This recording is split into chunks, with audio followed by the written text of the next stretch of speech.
जय हिंद दोस्तों। Welcome to AP academy.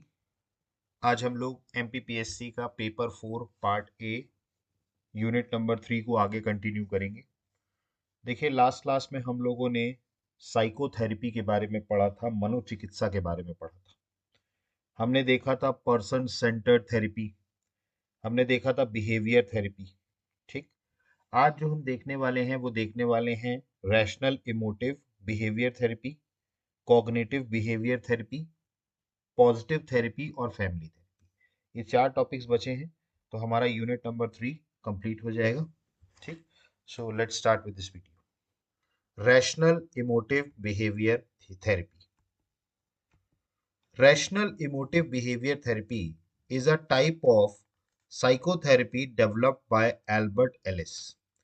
देखिए, रैशनल इमोटिव बिहेवियर थेरेपी जो है ये एक मनोचिकित्सा का एक प्रकार है जिसे एल्बर्ट एलिस ने विकसित किया था।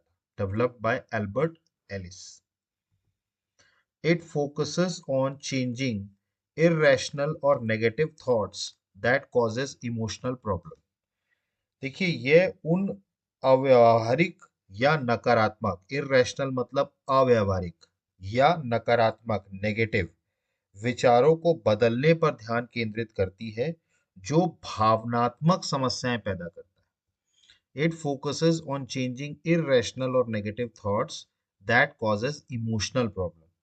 मतलब ऐसे विचार, नकारात्मक विचार या कहें अव्यावहारिक विचार जिससे हमारी भावनात्मक समस्याएं पैदा होती हैं, उसको दूर करने का काम ये करती है। REBT believes that events do not disturb us but our belief about them do। देखिए, रैशनल इमोटिव बिहेवियर थेरेपी का मानना है, इनके अनुसार घटनाएं हमें परेशान नहीं करती हैं, बल्कि उनके बारे में हमारी जो मान्यता है वो हमको परेशान करती है। बात समझ रहे हैं आप? तो इंसिडेंट उतना परेशान नहीं करता, लेकिन हम जब उसके बारे में बहुत ज्यादा सोचते हैं तब वो चीज हमें परेशान करती है। ठीक। अगर आप किसी चीज के बारे में जरूरत से ज्यादा सोचेंगे तो वो आपको परेशान करने लगेगी। तो REBT believes that events do not disturb us but our belief about them do. REBT के अनुसार घटनाएं हमें परेशान नहीं करती, बल्कि उनके बारे में हमारी मान्यताएं हमें परेशान करती हैं।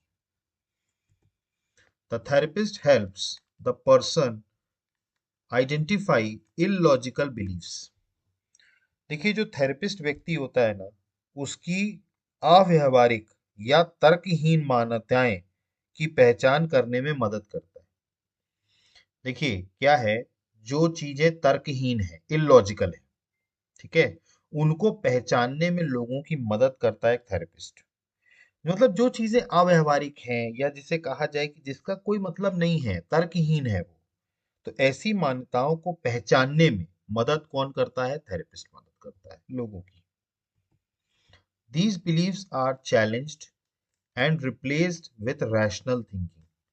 देखिए, ये जो मान्यताएं हैं ना, उनको चुनौती दी जाती है और इसके अलावा उनकी जगह पे तर्क संगत।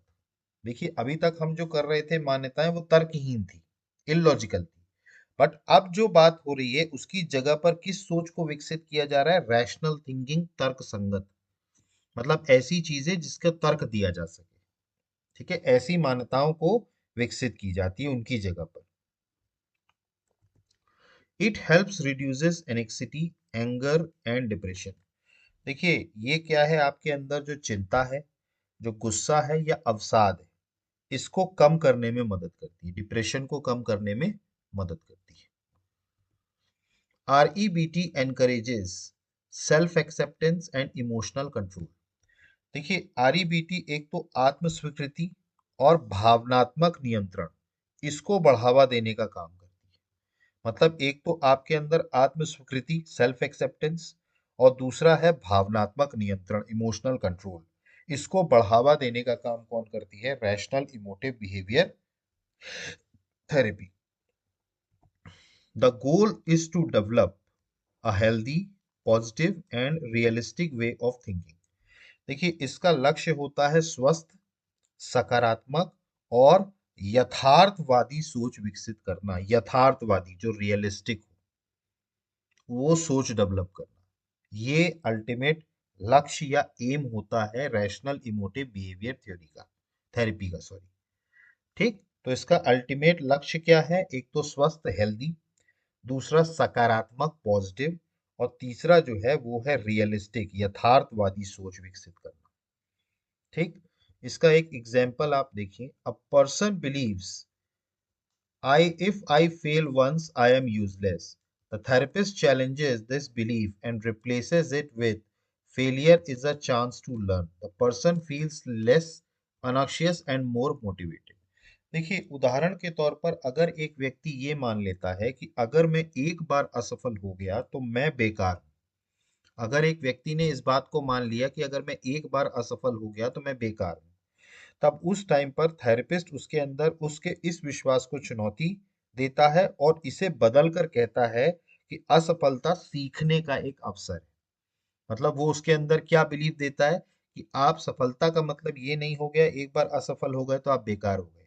असफलता सीखने का एक अवसर है, वो सीखने का एक अवसर देता है। तो इससे क्या होता है, व्यक्ति कम चिंतित महसूस करता है और अधिक प्रेरित होता है। तो ये उदाहरण है।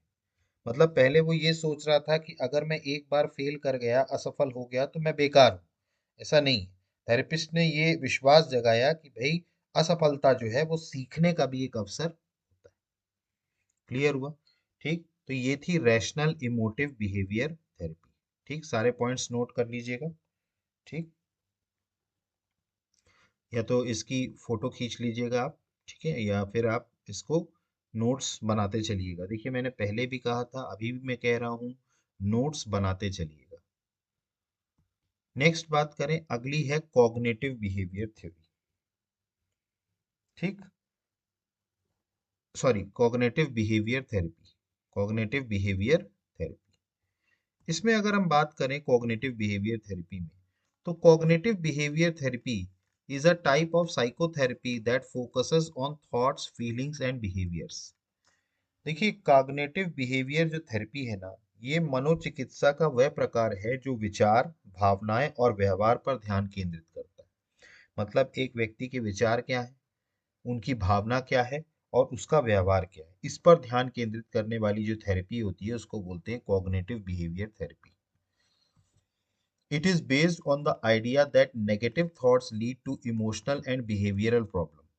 देखिए, ये इस विचार पर आधारित है कि नकारात्मक सोच जो है ना, वो एक तो भावनात्मक और व्यावहारिक दोनों संबंधों में समस्याएं पैदा करती है।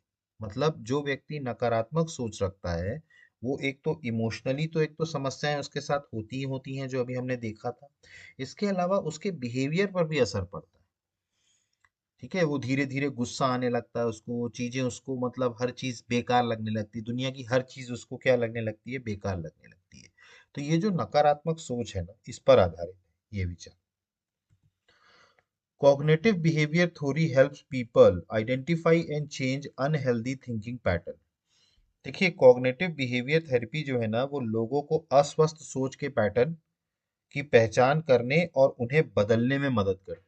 मतलब जो अनहेल्दी थिंकिंग है, सोच है, ठीक है, अस्वस्थ सोच, इसको खत्म करने, इसको बदलने, इसको पहचानने और फिर बदलने में मदद करती है। The therapist teaches practical skills to manage stress and emotions. देखिए, यहाँ पर जो थेरेपिस्ट होता है ना, वो एक तो तनाव और भावनाओं को संभालने के लिए व्यवहारिक कौशल सिखाता है। मतलब स्ट्रेस को या इमोशंस को मैनेज करने के लिए जो व्यवहारिक कौशल है, प्रैक्टिकल स्किल्स, वो सिखाता है therapist. It is structured and goal oriented therapy. देखिए, ये एक संरचित और लक्ष्य उन्मुख थेरेपी है। Goal oriented therapy, structured and goal oriented therapy. CBD is commonly used to treat anxiety, depression and phobias. देखिए, सीबीटी का उपयोग आमतौर पर चिंता, अवसाद और फोबिया के इलाज के लिए किया जाता है। किसी भी प्रकार की चिंता हो, डिप्रेशन, अवसाद हो या फिर फोबिया, इसके इलाज के लिए किया जाता है। It focuses on present problem rather than past experience. देखिए, इनका जो लक्ष्य होता है ना, उद्देश्य, इनका एक तरीके से कहा जाए, ये पिछले अनुभवों की बजाय वर्तमान की जो समस्याएं हैं, उस पर ध्यान देती है। मतलब ये थेरेपी आपके पास्ट में क्या हुआ उससे मैटर नहीं करता, आपके प्रेजेंट में आपके लिए क्या प्रॉब्लम्स चल रही हैं ये उस पर फोकस करती है। The aim is to help people think positively and behave in a healthier way. देखिए इसका जो उद्देश्य होता है वो लोगों को सकारात्मक सोचने और स्वस्थ तरीके से व्यवहार करने के लिए मदद करना।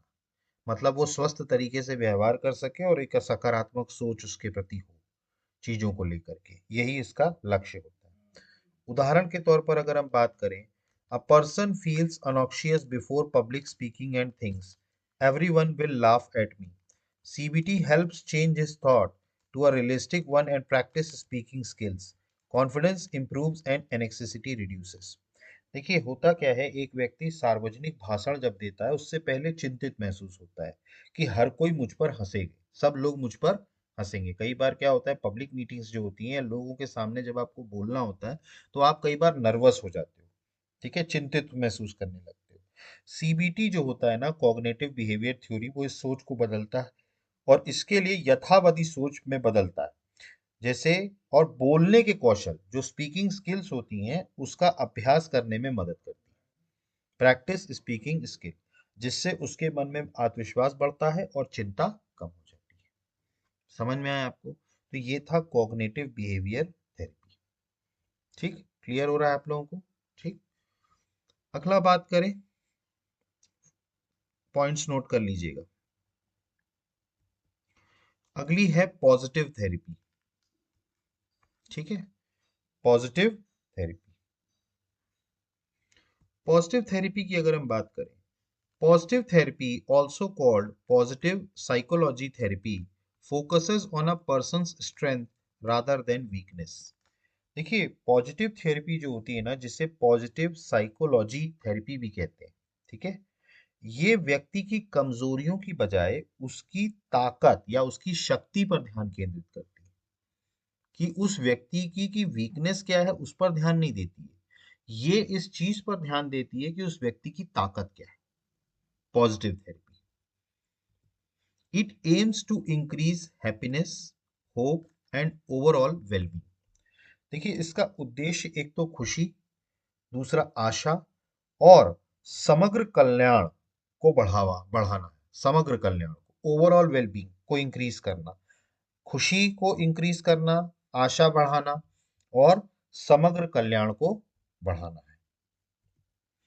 This therapy helps people recognise their positive qualities and abilities. देखिए ये जो थेरेपी है ना, ये लोगों को अपने सकारात्मक गुणों और क्षमताओं को पहचानने में मदद करती है। मतलब ये थेरेपी एक व्यक्ति को उस चीज के लिए पॉजिटिव करती है कि आपकी शक्ति क्या है, आपके पॉजिटिव या कहा जाए तो सकारात्मक गुणों को और उनकी क्षमताओं को पहचानने में मदद करती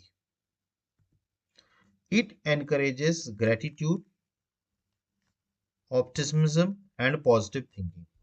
देखिए ये एक तो कृतज्ञता, कृतज्ञता ग्रेटिट्यूड, आशावाद ऑप्टिमिज्म और सकारात्मक सोच पॉजिटिव थिंकिंग, इसको प्रोत्साहित करती है। It encourages gratitude, optimism and positive thinking, मतलब कृतज्ञता, आशावाद और सकारात्मक सोच। The therapist guides the person to build meaningful relationship and goals. देखिए इसमें क्या होता है, जो थेरेपिस्ट होता है ना वो व्यक्ति को सार्थक रिश्ते और लक्ष्य बनाने के लिए मार्गदर्शन देता है। मतलब एक सार्थक रिश्ते हों और लक्ष्य बनाने के लिए मार्गदर्शन देता है। It is use to reduce stress, depression and low self steam.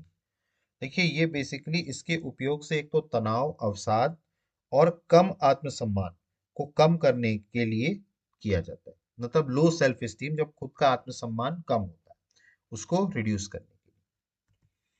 Positive therapy promotes personal growth and life satisfaction. देखिए पॉजिटिव थ्योरी व्यक्तिगत विकास और जीवन संतुष्टि को बढ़ावा देती है, लाइफ सेटिस्फेक्शन और पर्सनल ग्रोथ को। The main goal is to help people live a happy, fulfilling and a meaningful life. देखिए इसका मेन उद्देश्य होता है लोगों को खुश, संतुष्ट और अर्थपूर्ण जीवन जीने में मदद करना, जिसका मीनिंग हो, कुछ मीनिंगफुल लाइफ जीने में मदद करने के काम आती है पॉजिटिव थेरेपी। इसका एग्जाम्पल है, a working professional feels unhappy despite success. The therapist helps them focus on strength, gratitude, and life goal. This increase happiness and life satisfaction. देखिए होता क्या है, कई बार एक कामकाजी पेशेवर सफलता होने के बावजूद असंतुष्ट महसूस करता है, तो थेरेपिस्ट उसे अपनी शक्तियां, कृतज्ञता और जीवन के लक्ष्य पर ध्यान केंद्रित करने की बात कहता है, मदद करता है, जिससे उसे खुशी और जीवन संतुष्टि बढ़ाता है। This increases happiness and life satisfaction. ये थी पॉजिटिव थेरेपी। समझ में आ गई आपको पॉजिटिव थेरेपी। लास्ट जो हमारा है वो है फैमिली थेरेपी।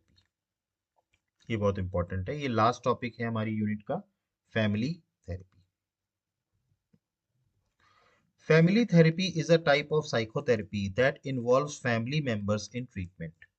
देखिए, जो एक फैमिली थेरेपी मनोचिकित्सा, ये एक ऐसा प्रकार है जिसमें उपचार में परिवार के सदस्यों को भी शामिल किया जाता है। That involves family members in treatment.